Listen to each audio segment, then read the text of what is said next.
1 Timóteo, capítulo 2, verso 1, diz assim a santa palavra do Senhor: Antes de tudo, pois, exorto que se use a prática de súplicas, orações, intercessões, ações de graças, em favor de todos os homens.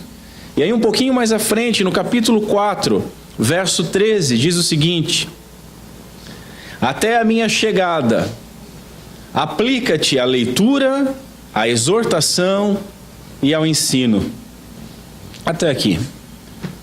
Vamos orar mais uma vez, curva a sua cabeça.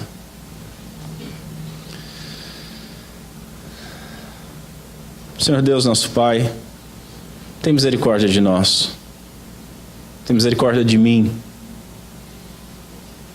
Me ajuda a expor essas doutrinas da Tua liturgia e que o Teu Santo Espírito possa ensinar toda a nossa comunidade a glorificar o Teu santo nome da forma que Tu exige, nos termos que Tu exige. Dá-nos, Senhor, entendimento para que nosso culto possa ser racional. Dá-nos quebrantamento para que ele possa ser também em espírito e em verdade.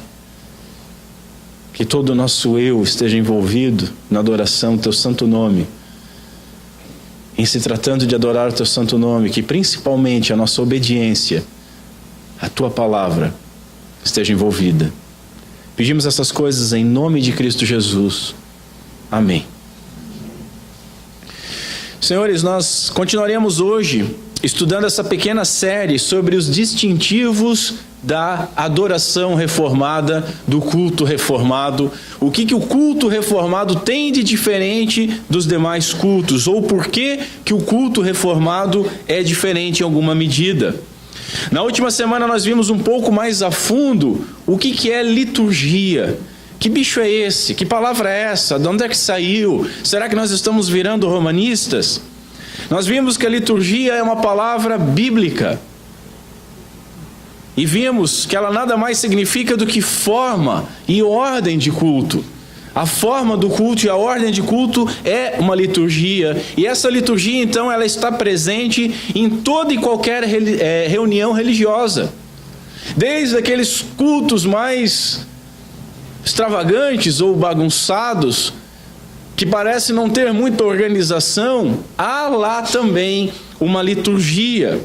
O que, portanto, nos leva a perguntar a questão correta. E a questão correta não é se a igreja deve ter uma liturgia.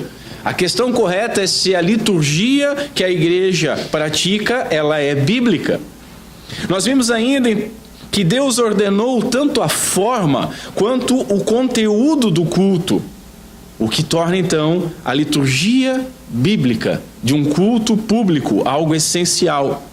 Essa liturgia bíblica, ela nos traz várias vantagens. Ela evita excessos que nós vemos na internet ou já presenciamos, dá segurança a respeito dos ritos, dos conjuntos de ações cerimoniais que nós vamos encontrar. Nós vamos encontrar a palavra sendo exposta, a palavra sendo lida, a palavra sendo cantada, a oferta sendo pedida de maneira correta, sem troca, as orações, e tudo com muita simplicidade. Uma outra vantagem é porque ela torna o culto simples, onde toda a atenção das pessoas envolvidas recai sobre Deus e não sobre as formas.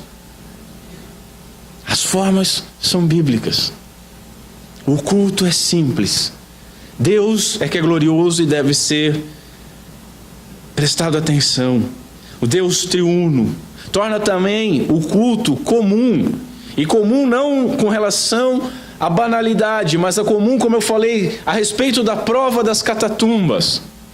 Um culto bíblico, ele tem que ser realizado no Alasca, no meio da África, em São Paulo, aqui em Blumenau, no Oriente Médio, em qualquer país de maioria islâmica onde a igreja é perseguida, em qualquer país onde ditadores comunistas não permitem a religião cristã. Isso é que define se o culto é bíblico ou não. Quando há um culto todo espalhafatoso E quando por algum motivo aquele espalhafato todo não pode ser realizado, e aí vem com aquele papinho, hoje o culto vai ter que ser mais simples. É uma prova do que o que era feito antes não era culto. Porque as ordenanças do culto são sempre as mesmas. E ele tem que ser realizado em todo e qualquer lugar. Por fim, iniciamos uma exposição desses elementos litúrgicos. Falamos a respeito da invocação, a convocação, a saudação inicial.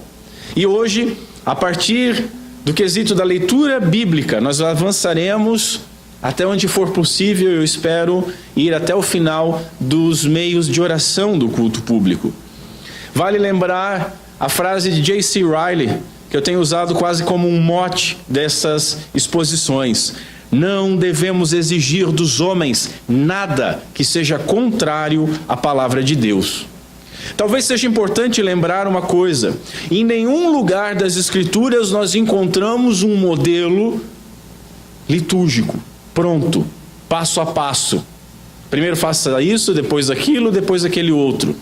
Se nós tivéssemos um modelo assim, seria muito mais simples, ou não.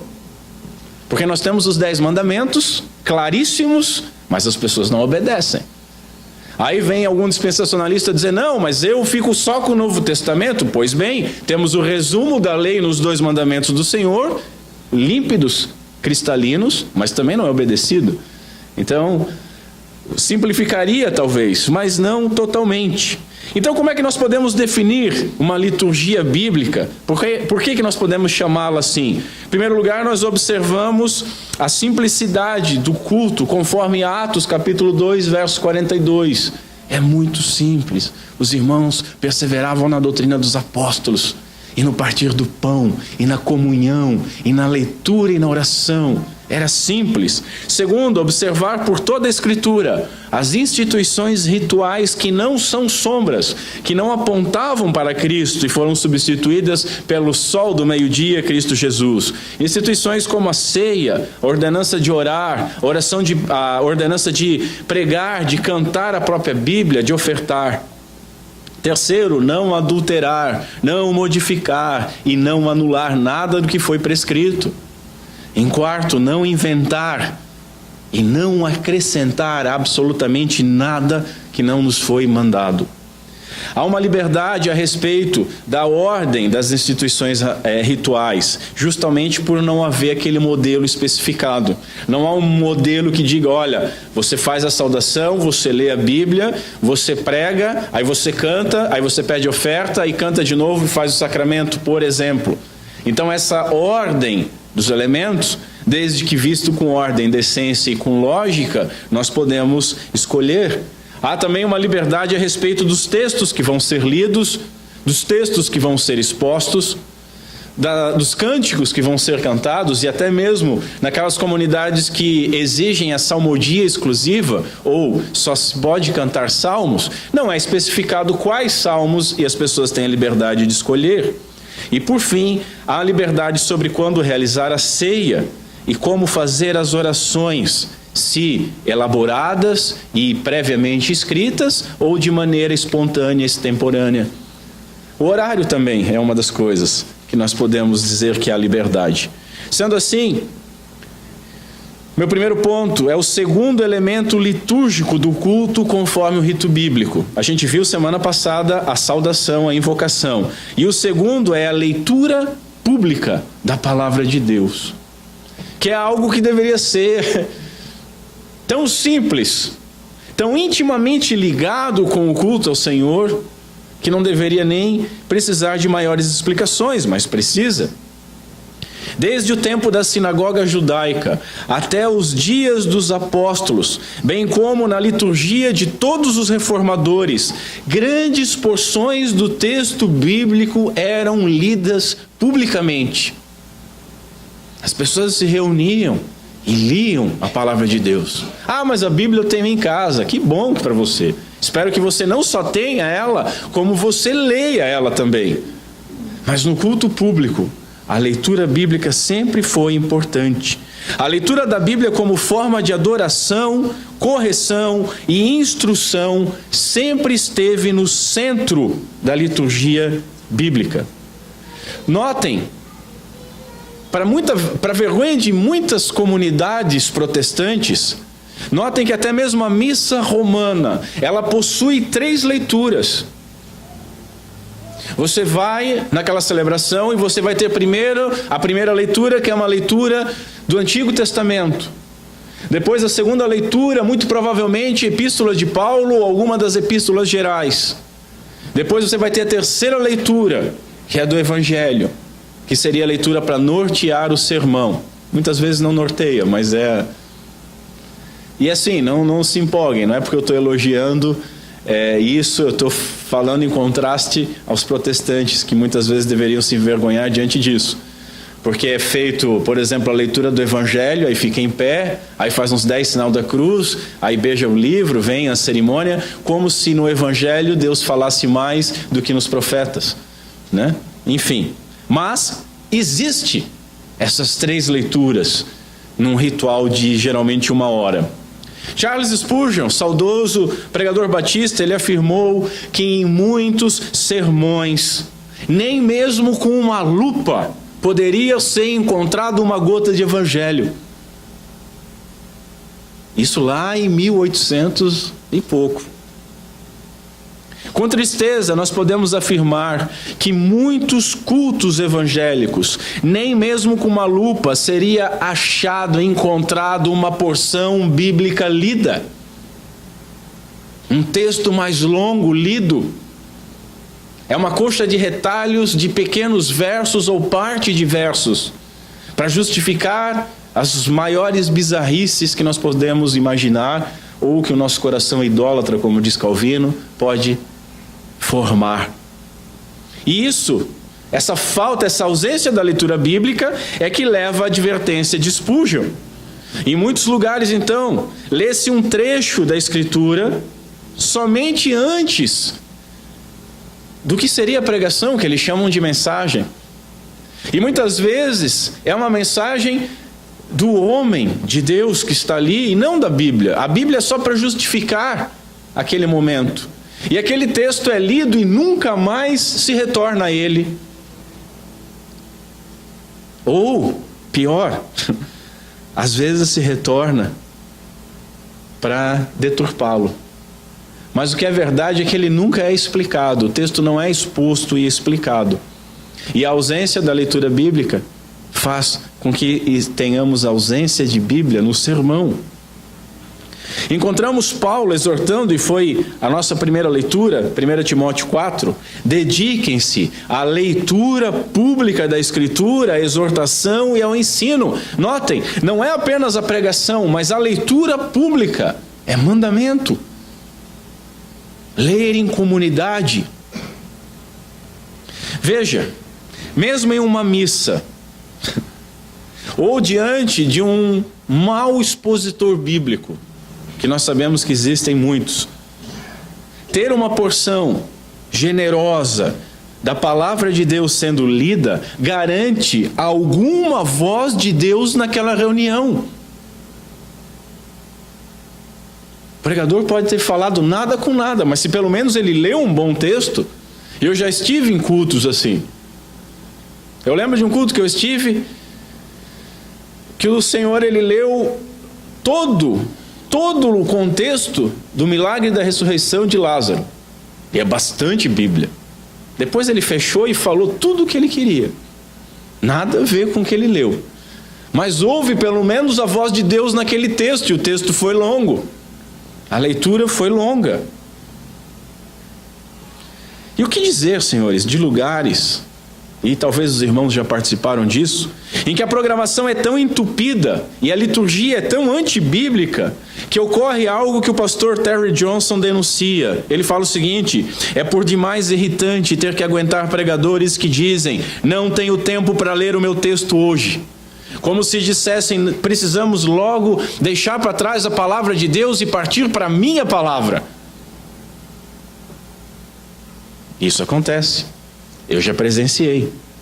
Eu já fiz menção na segunda exposição de uma advertência inquietante de Robert Godfrey. Ele diz o seguinte: se nós não estamos interessados na palavra de Deus, poderemos estar realmente interessados em Deus?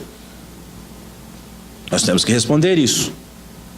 Senhores, quando a palavra de Deus é lida, devemos prestar a maior atenção e reverência possível. Às vezes a leitura bíblica está acontecendo e é como se não estivesse acontecendo nada. Como se fosse o crédito inicial de um filme, que você ainda está arrumando a pipoca, o refrigerante. Depois vai acontecer alguma coisa. Eu falei sobre Neemias capítulo 8. Diz assim o texto sagrado: em chegando o 7º mês, estando os filhos de Israel nas suas cidades, todo o povo se ajuntou como um só homem na praça, diante da porta das águas, e disseram a Esdras o escriba, que trouxesse o livro da lei de Moisés, que o Senhor tinha prescrito a Israel. Esdras, o sacerdote, trouxe a lei perante a congregação, tanto de homens como de mulheres e de todos os que eram capazes de entender o que ouviam. Era o 1º dia do 7º mês. E leu no livro diante da praça, que está à fronteira da porta das águas, desde a alva até o meio-dia, perante homens e mulheres e os que podiam entender. E todo o povo tinha os ouvidos atentos ao livro da lei. Esdras, o escriba, estava num púlpito de madeira, que fizeram para aquele fim. Estavam em pé junto a ele, à sua direita, Matatias, Sema, Anaías, Urias, Ilquias, Maacéias, e à sua esquerda, Pedaías, Misael, Malquias, Rassum, Rasbana, Zacarias e Mesulão. Esdras abriu o livro à vista de todo o povo, porque estava acima dele. Abrindo ele, todo o povo se pôs em pé. Esdras bendisse ao Senhor, o grande Deus, e todo o povo respondeu: Amém, Amém. E levantando as mãos, inclinaram-se e adoraram o Senhor com o rosto em terra. E Jesua, Bani, Serabias, Jamim, Acube, Sabatai, Rodias, Maacéias, Quelita, Azarias, Josabede, Hanã, Pelaías e os levitas, eles ensinavam o povo na lei, e o povo estava no seu lugar. Leram no livro da lei, na lei de Deus, claramente, dando explicações de maneira que entendessem o que se lia. Neemias, que era governador, e Esdras, sacerdote e escriba, e os levitas que ensinavam todo o povo, lhe disseram: Este dia é consagrado ao Senhor vosso Deus, pelo que não pranteeis, nem choreis, porque todo o povo chorava, ouvindo as palavras da lei. É basicamente um culto, né? Que a gente vê diariamente, né?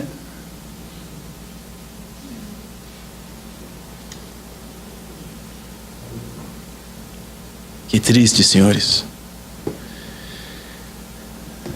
Se Deus fala durante o culto, e Ele fala, em nenhum outro momento isso é mais verdadeiro de que quando a palavra de Deus está sendo lida ou cantada através de um texto bíblico ou de um salmo.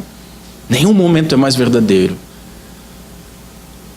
Nem Spurgeon, nem Calvino, nem Agostinho pregando, mas a palavra de Deus sendo lida. Quanto mais um verme como eu pregando. O momento que Deus fala no culto é quando a palavra dele é lida. Quando a palavra é lida, é como se Deus mesmo estivesse falando audivelmente e exaltando a sua glória através da boca daquele que está lendo. Uma coisa que me dói, que me incomoda muito, é o desprezo que eu observo neste momento de leitura. Como eu disse, parece que vai iniciar um filme. É aquelas cenas de crédito inicial. Se fosse um edito de um juiz sobre a nossa vida ou a nossa liberdade, se fosse um edito de um governo sobre o nosso país, uma nova lei, alguma coisa que iria acontecer, um estágio de sítio, ou se fosse o nosso chefe no nosso trabalho, nós prestaríamos atenção, nós ficaríamos atentos. Todavia, quando o supremo e justo juiz, o Rei dos Reis, o Senhor dos Senhores fala, faríamos nós pouco caso? Parece pouca coisa tratar com pouco caso a palavra de Deus. Nós deveríamos nos envergonhar perante Deus, o nosso Criador. Nós deveríamos nos envergonhar diante das suas testemunhas na história do povo de Deus. muitos dos quais morreram, deram o seu sangue para que nós tivéssemos hoje, no nosso idioma, a palavra de Deus. Nós deveríamos prantear envergonhados diante dos nossos irmãos das igrejas perseguidas, aos quais não possuem a Escritura, não possuem liberdade para ler as Escrituras, muitas vezes possuem apenas alguns trechos, algumas páginas da Bíblia, mas não a desprezam. Eu não sei quem teve a oportunidade de ver um vídeo onde, se não me engano, na Coreia do Norte, chega um carregamento de Bíblias para a igreja perseguida. E aqueles homens, aquelas mulheres, abrem a caixa como se fosse comida e se abraçam na Bíblia, beijam, choram, levantam um clamor a Deus. Que tristeza, irmãos. Mas como terceiro elemento litúrgico, nós temos as orações corporativas ou comunitárias. Veja o seguinte: na adoração pública completa, deve haver oração pública, diz o bispo Riley. Paulo diz o seguinte: exorto que se use a prática de súplicas e orações, intercessões, ações de graças em favor de todos os homens, de tal maneira que a oração é descrita como um meio de graça, junto com a palavra e o sacramento. Eu vou ler depois sobre o breve catecismo que diz a respeito. Grande parte, Senhor, das orações, o povo participa, e a participação do povo é em prestar atenção, em dizer o amém. Assim seja. Seja um ministro conduzindo, ou seja qualquer outra pessoa que esteja conduzindo, o povo deve ouvir atentamente e concordar ou não com essa oração. Eu já falei para alguns irmãos, se um dia eu vier aqui começar, eu determino, eu exijo de Deus, levanta, vem aqui e me tira. Me conduz para o banco porque eu tenho que sentar e aprender mais um pouco. E se eu me recusar, me tira pontapés da igreja com todo amor. Começa um magrão a orar, vai mais uma galera atrás, aí está todo mundo orando. O Senhor dá para a igreja um prédio branco, outro Senhor não dá para a igreja, Senhor que a igreja alugue, Senhor. Todo mundo no final diz amém. Deus não é Deus de confusão.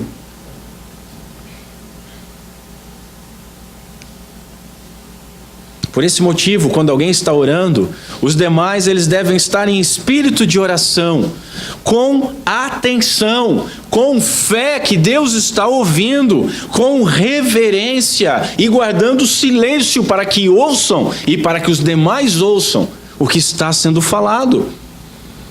Não é objetivo nosso falar sobre obrigatoriedade ou modo de oração em particular do cristão. O nosso foco aqui é o compromisso comunitário como parte da liturgia. E aí nós lemos Atos: e perseveravam na doutrina dos apóstolos, na comunhão, no partir do pão e nas orações. Atos capítulo 4 vai falar que a igreja, quando levantou a voz para orar todos juntos, eles oraram em uníssono e oraram 2 salmos. Não era cada um falando o que queria, mas eram juntos, em comunhão. É por isso que nós saímos de casa, para nos reunirmos, para orarmos em comunhão. Se é para cada um orar por si, nós oramos em casa. Eu já comentei aqui sobre a contradição disso, dessa individualidade na oração num culto público comunitário. Apenas isso, senhores, bastaria para indicar que devemos ter o período de oração com ordem e decência, como Paulo instrui em 1 Coríntios 14.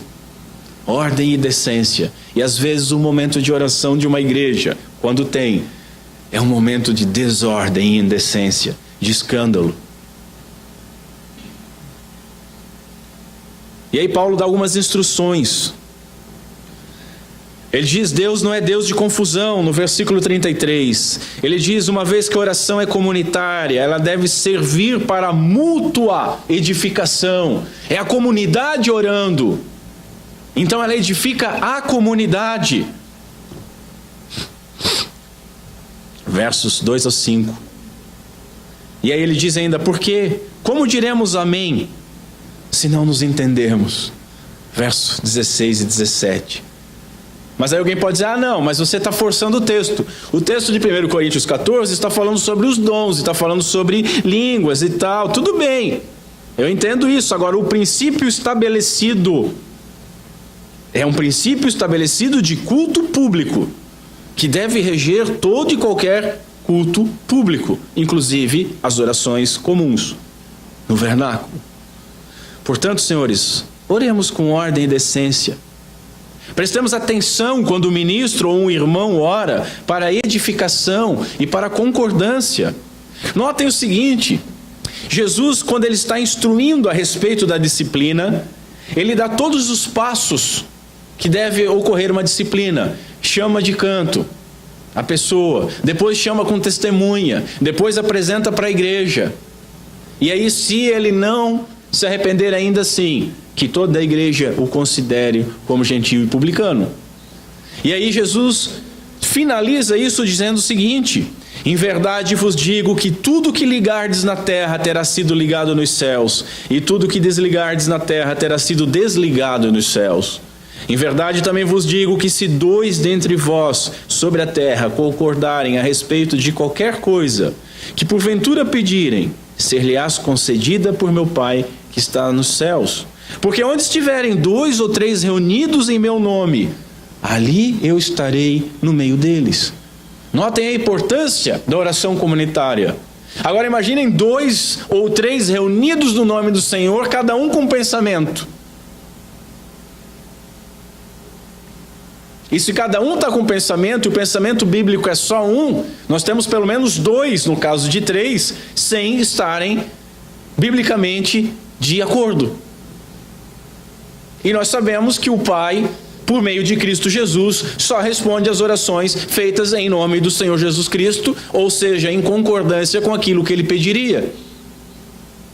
O muito falar, o muito gritar, em muitas vozes, vamos levantar um clamor, pode não significar absolutamente nada, além de confusão e emoção.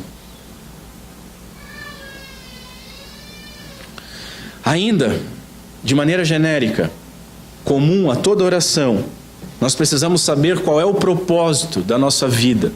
E saber qual é o propósito da nossa vida auxilia sobre a oração, sobre como orar. Se o nosso propósito é a glória de Deus, nós vamos pedir aquilo que glorifica a Deus, nós vamos pedir que o seu nome seja glorificado em nossa vida e por nossa vida. Haja o que houver. É por isso que a gente se emociona lendo as orações dos puritanos. O eu era sempre esmagado num rolo compressor da glória de Deus. O puritano Jeremiah Burroughs, ele disse o seguinte: a glória de Deus deve ser o assunto principal das nossas orações. É assim que a gente ora, irmãos? Devemos e podemos pedir em favor do nosso bem-estar. Todavia, isso é fácil e natural. Pedir para nós, isso é natural, é fácil. Agora devemos entender que o verdadeiro bem-estar, ele está condicionado à glória de Deus, seja na nossa vida, seja na comunidade. E em comunidade, nós devemos principalmente orar pela comunidade. Ensina-nos a orar, disse os discípulos. E o que Jesus ensinou? Quando vocês orarem, orem assim: Pai meu que está nos céus. Não, é Pai nosso, porque é o nosso Pai, porque nós nos reunimos em comunhão como um só corpo. Por isso nós saímos de casa, para orar em comunidade. Devemos orar uns pelos outros, levando as cargas uns dos outros. Vejamos então, além da invocação e saudação, que é uma oração, outros momentos de oração. E o primeiro deles, a oração de contrição, ou oração de arrependimento de pecados. E aí, parece que eu escuto alguém dizendo assim: peraí, como oração de arrependimento de pecados? Como assim pedir perdão? Nós não somos perdoados de todos os pecados? Veja, nós não somos do mundo, ok, mas nós permanecemos no mundo. Lutero tem uma frase maravilhosa que ele diz que o cristão é simultaneamente justo, porque foi justificado por Deus, e simultaneamente pecador. Ainda que estejamos limpos pela palavra de Cristo, como Jesus diz em João, necessitamos lavar os nossos pés. No mesmo João, Jesus diz, pois nós andamos neste mundo. O pecado não reina mais, mas o pecado ainda persiste em nós, diz um teólogo. E o próprio apóstolo João, na sua epístola, diz que aquele que diz que não tem pecado é mentiroso e faz de Deus Pai mentiroso. Portanto, ai daquele que diz que não tem pecado.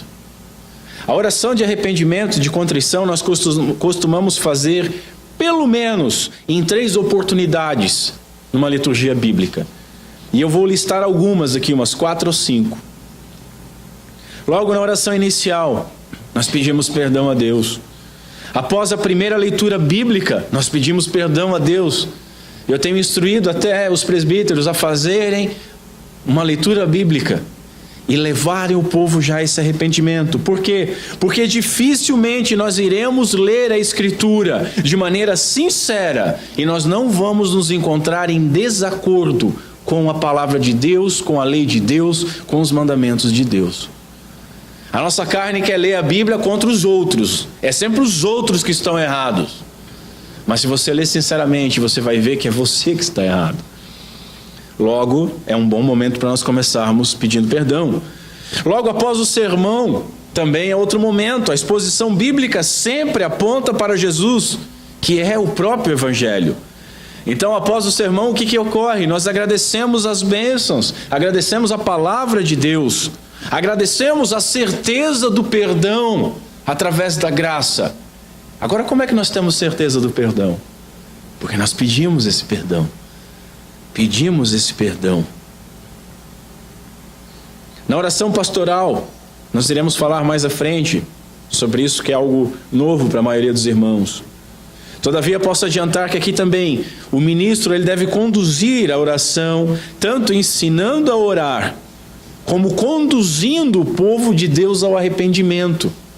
A função do ministro é profética.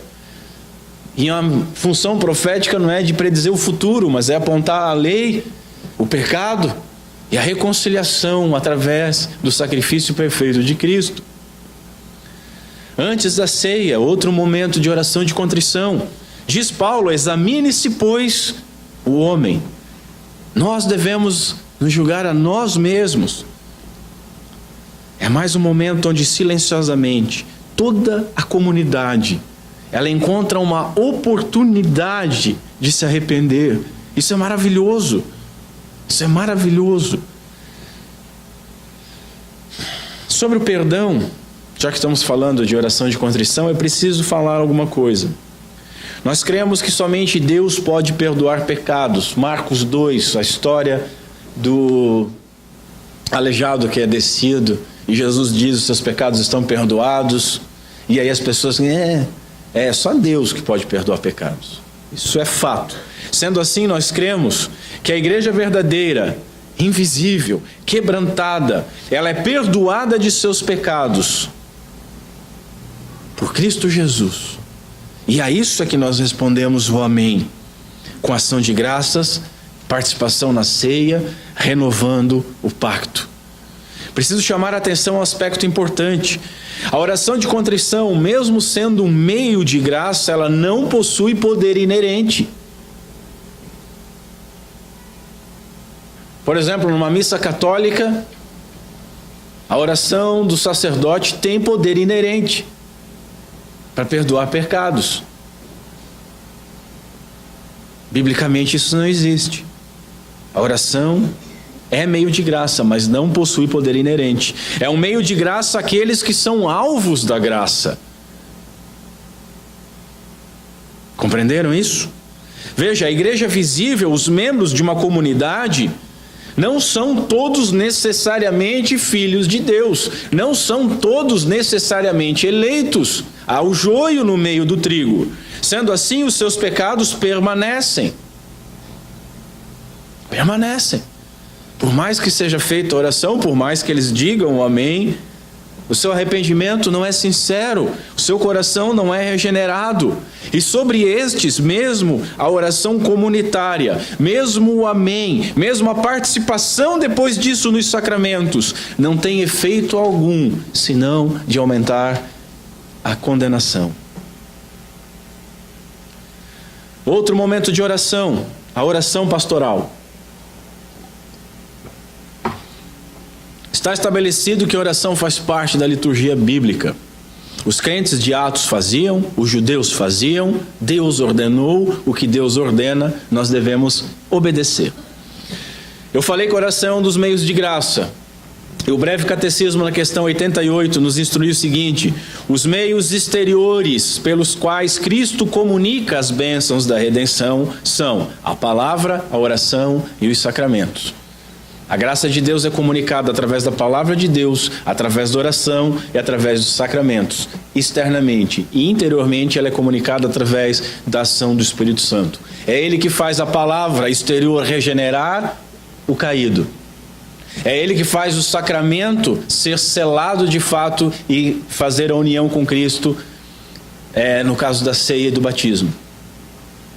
E é Ele que faz internamente com que aquela oração cause efeito gracioso no coração do pecador arrependido. Um teólogo ele afirma que uma das grandes omissões do culto protestante tem sido o esquecimento da oração pastoral. Era algo comum na história da igreja. É uma prática histórica e nós aqui mesmo nós não fazíamos até algum tempo atrás, pouco tempo atrás. Começamos a fazer. E eu fiquei muito feliz, porque começamos a fazer e imediatamente alguns irmãos vieram me procurar e vieram falar sobre a bênção que foi para eles aquele momento. Era algo que eu não esperava. Eu esperava até alguém me chamar e questionar: tá, por que você está fazendo essa oração pastoral agora? Não, chegaram e disseram: puxa, eu realmente sinto que sou conduzido aos pés de Cristo. Eu realmente tenho aprendido. Eu realmente tenho sido levado ao arrependimento. Eu realmente tenho sido levado a um espírito de gratidão. Isso é obediência, senhores.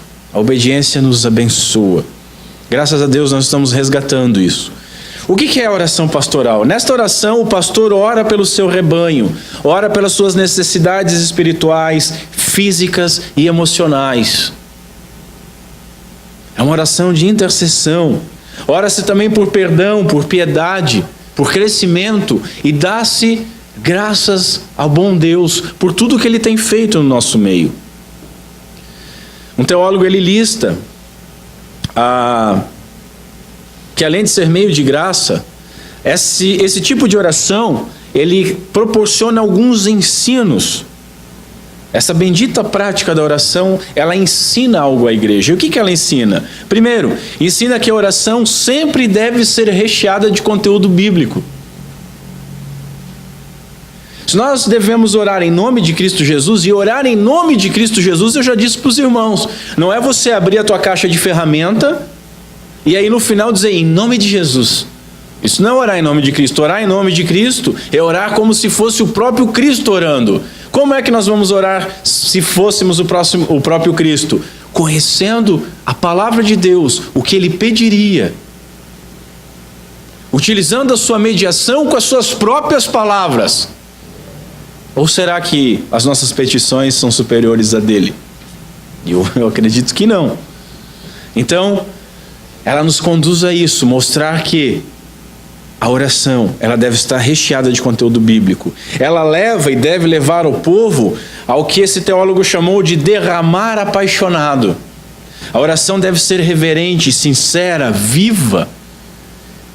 E o povo tem a oportunidade de se deleitar diante do Senhor, esperando naquele que é justo e que ouve. Ensina que a oração pode ser tanto preparada quanto espontânea.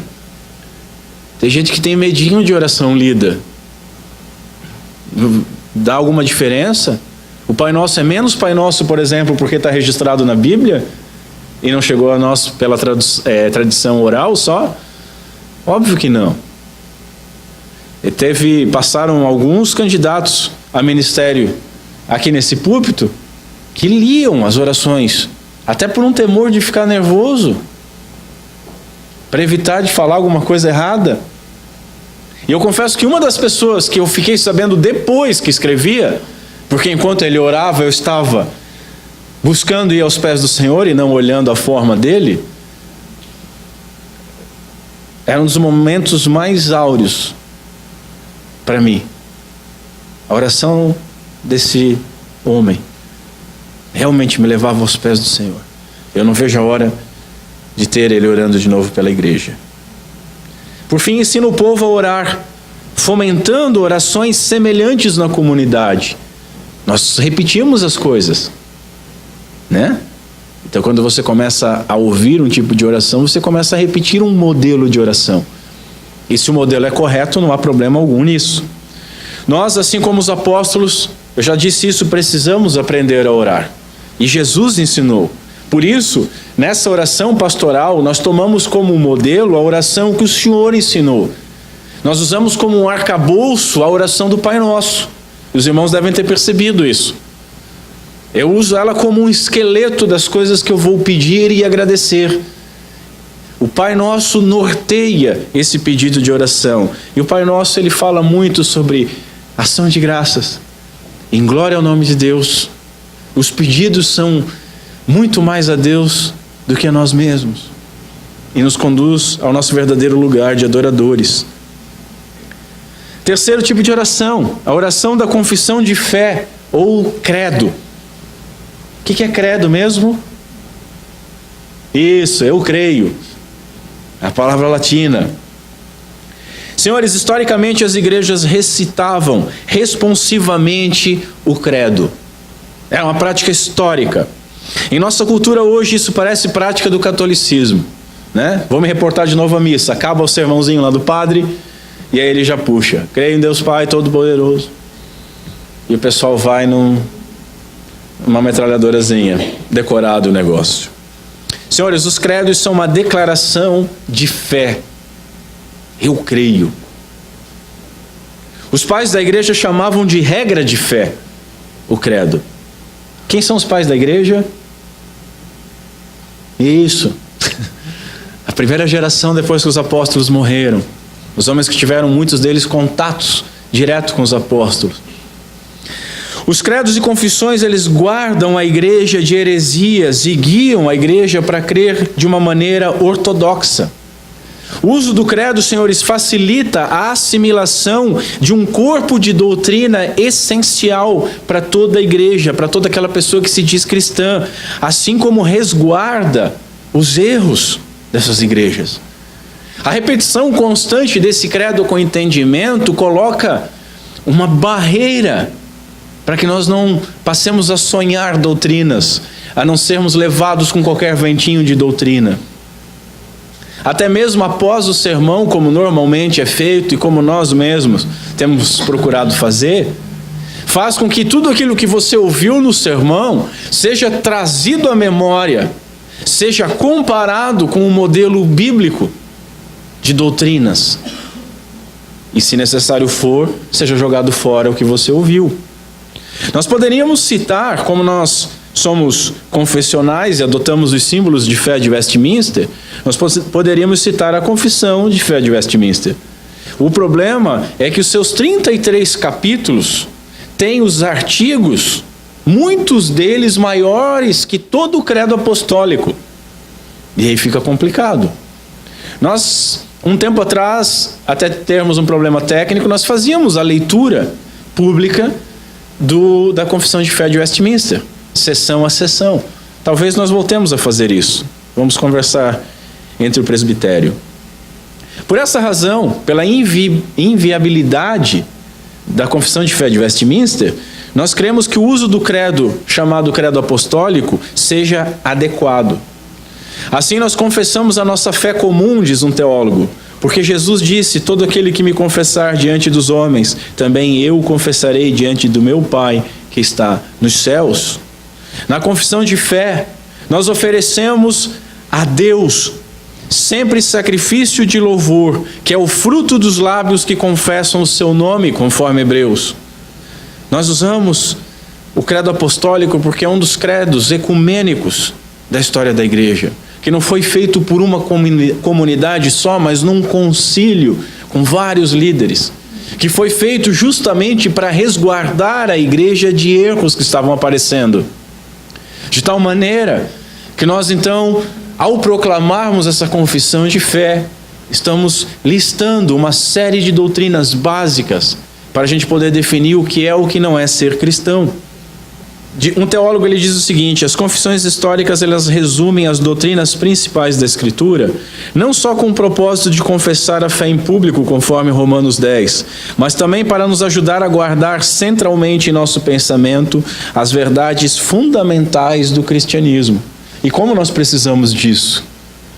Como precisamos disso? Não é à toa que o 4º mandamento diz: lembra-te do dia do Senhor para guardá-lo.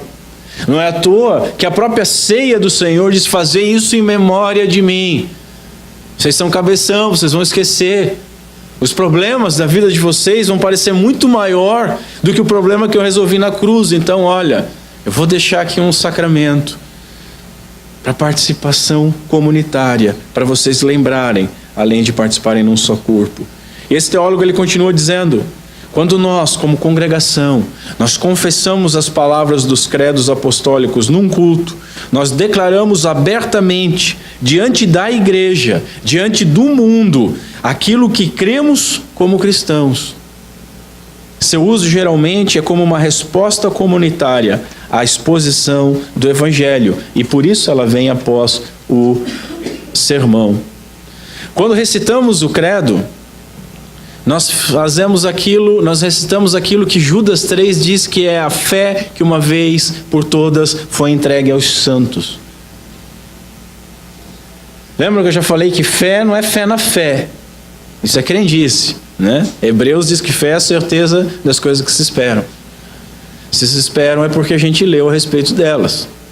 Fé na Escritura geralmente é tratado como um corpo de doutrina. A fé cristã não é um sentimento cristão, mas é a doutrina cristã. Eu quero fazer uma observação aqui, porque houveram algumas dúvidas a respeito de uma afirmação do credo. E eu respeito as dúvidas, e algumas pessoas falaram a respeito dela, e por isso eu vou citar algumas coisas aqui e ler algumas coisas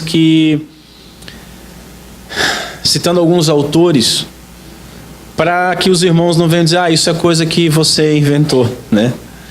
A dúvida que aconteceu, né? A dúvida que aconteceu quando nós proclamamos o credo foi numa das partes doutrinárias que diz assim: eu creio na Santa Igreja Católica. Aí, católico? Não, estamos negando a fé? Calma, senhores, vamos ver isso. A Confissão de Fé de Westminster, capítulo 25, que fala da igreja, seção 1. A igreja católica ou universal, a qual é invisível, consiste de todo o número dos eleitos que têm sido, são ou serão reunidos num só corpo, sob Cristo, sua cabeça. Ela é a esposa, é o corpo, é a plenitude daquele que enche tudo e em tudo.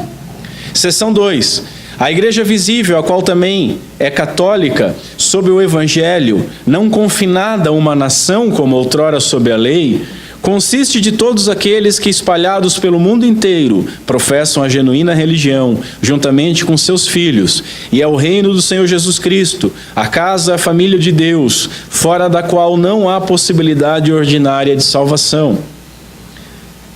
Seção 3. A essa igreja católica, visível, Cristo deu o ministério, os oráculos, as ordenanças de Deus, para a incorporação e o aperfeiçoamento dos santos nesta vida, até o fim do mundo, e por sua própria presença e a do Espírito, segundo a sua promessa, os torna eficientes para esse fim.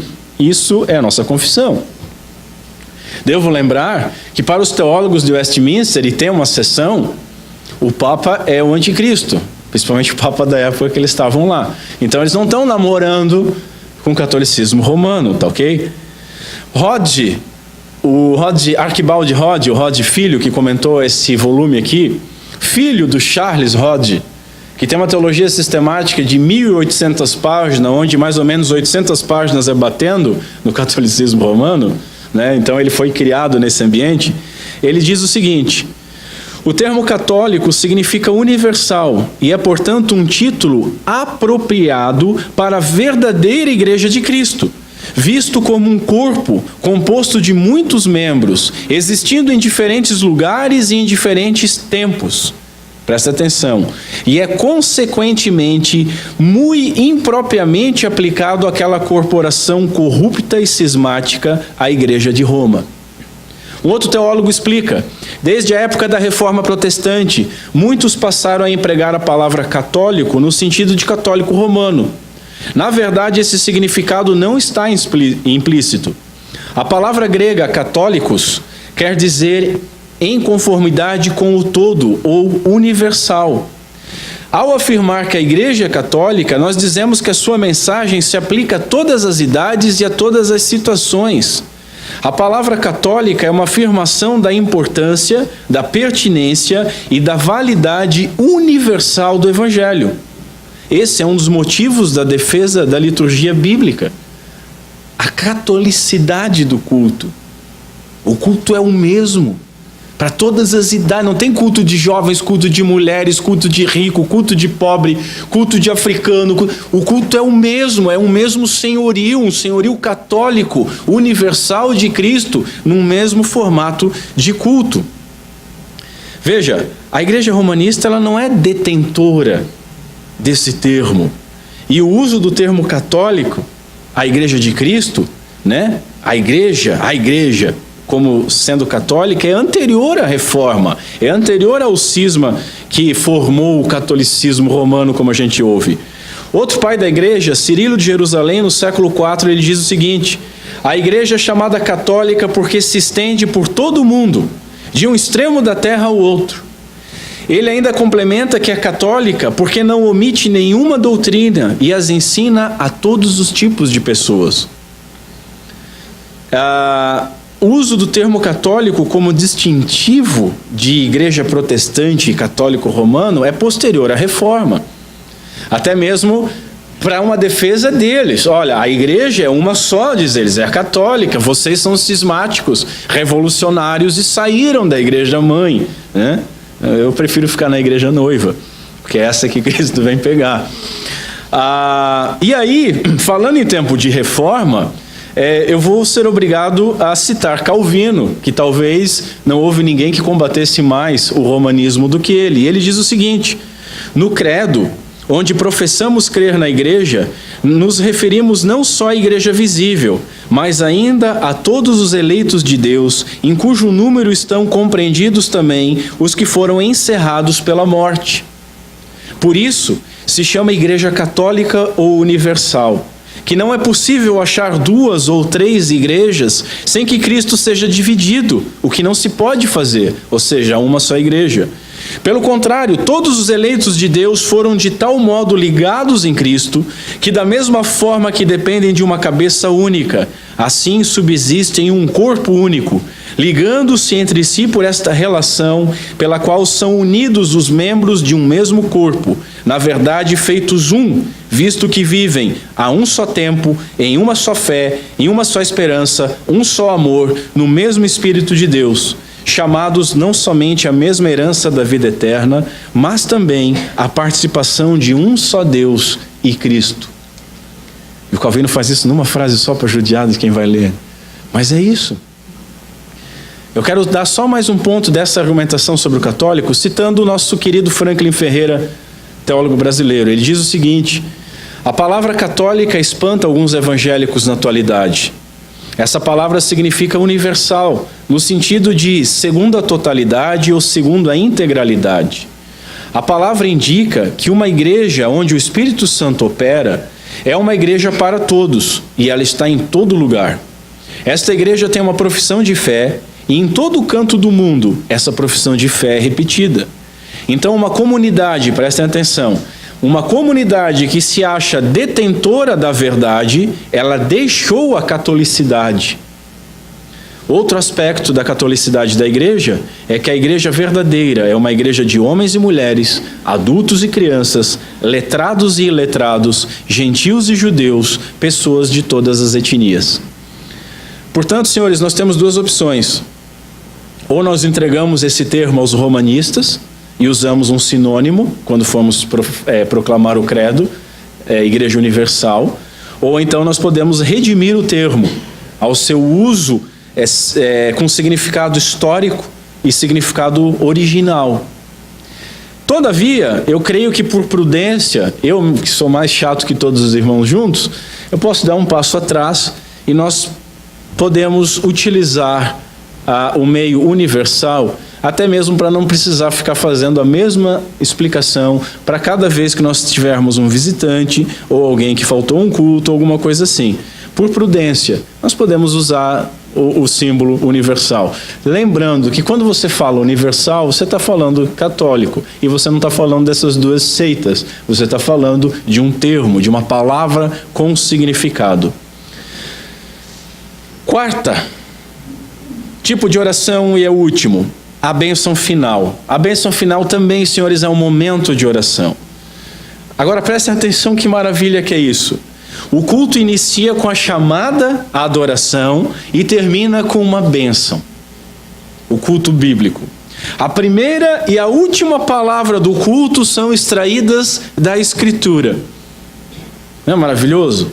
Dito de outra forma, o culto inicia e o culto termina com Deus falando e com o povo respondendo amém, conforme nós vimos na semana passada. É verdade, assim seja.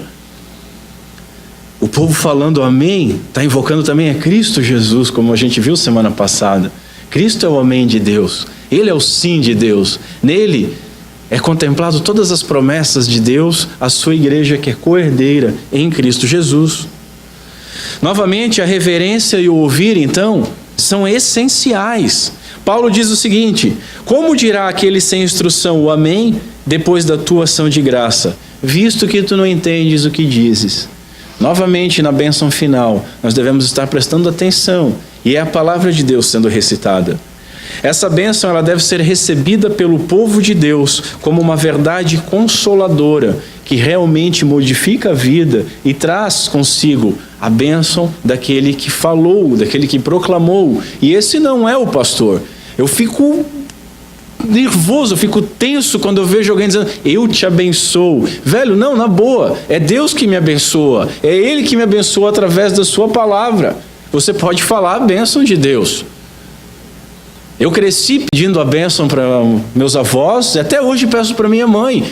E o que ela diz? Se ela disser um dia, eu te abençoo, eu digo, para. Mas o que ela diz? Deus te abençoe, porque é Deus que pode abençoar. Ele é o abençoador e é a bênção dele que eu quero. O amém é a resposta apropriada da igreja. Por quê? Porque Deus está falando. É a resposta apropriada à palavra do seu Redentor. Olha o que diz o Salmo 106, no verso 48. Bendito seja o Senhor Deus de Israel, de eternidade em eternidade. E todo o povo diga, amém, aleluia. É bíblico, é maravilhoso. A palavra final que Deus nos dá é o pronunciar de bênção sobre a comunidade. É a Deus que a igreja diz o amém. Não é aos irmãos, não é ao pastor, mas é a Deus que a igreja está falando. Os textos áureos de liturgia geralmente são números 6 e 2 Coríntios. Número 6 diz, o Senhor te abençoe e te guarde, que o Senhor faça resplandecer o rosto sobre ti, que o Senhor tenha misericórdia de ti, que o Senhor sobre ti levante o rosto e te dê a paz. É o que o povo diz amém. Ou então, 2 Coríntios, que a graça do nosso Senhor Jesus Cristo e o amor do Pai e a comunhão do Espírito Santo sejam com todos. Amém. Assim seja. Nós queremos. Portanto, a bênção final não é apenas um rito vazio de despedida. Um ritozinho ali, é o encerramento, o crédito final. Não, é algo importante, faz parte da liturgia e tem sentido. Há um velho pastor, que até tem o sobrenome velho, Hughes Old, ele diz o seguinte, que é uma bênção verdadeira da Escritura, proferida no poder do Espírito Santo de Deus. Ele diz mais: é uma proclamação divina do derramar de graça sobre um povo eleito. É uma bênção que deve ser dada por aqueles aos quais Deus comissionou a dar, de tal maneira que esses que devem dar são os clérigos ordenados, ministros. Uma vez que não há mais sacerdotes, temos só um único sumo sacerdote, mas é o ministro do Evangelho que dá a bênção final.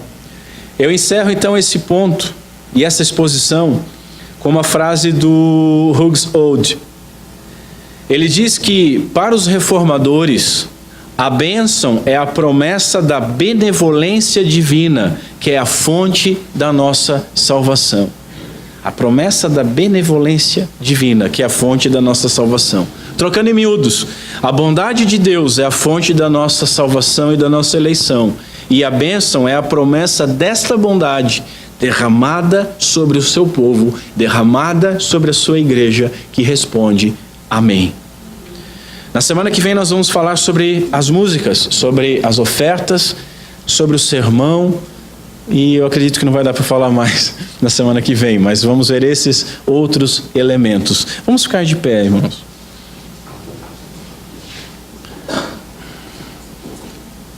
Curva a sua cabeça. Senhor Deus, nosso Pai, muito obrigado pela Tua palavra. Muito obrigado pela Tua Escritura, que nos instrui sobre quem Tu és, sobre o que nós devemos fazer a Ti como forma de gratidão por aquilo que Tu fizeste a nós, que nos ensina aquilo que nós devemos fazer a Ti porque Tu és digno e merecedor, e que nos instrui a respeito da forma como nós devemos fazer isso. Senhor, obrigado, porque Tu não nos deixou no escuro. Pedimos perdão, Senhor, por todas as vezes que falhamos em Te obedecer, seja por teimosia, seja por incredulidade, seja por desconhecimento da Tua verdade. Pedimos que o Teu Santo Espírito renove em nossos corações um desejo ardente de fazermos um culto conforme o rito, como diz Levítico. Que possamos glorificar o Teu nome, que é digno de louvor, da forma que Tu exige que Ele seja glorificado. Muito obrigado, Senhor, pela Tua graça, pelo Teu perdão, pela Tua instrução. Muito obrigado por tudo. Em nome de Cristo Jesus. Amém.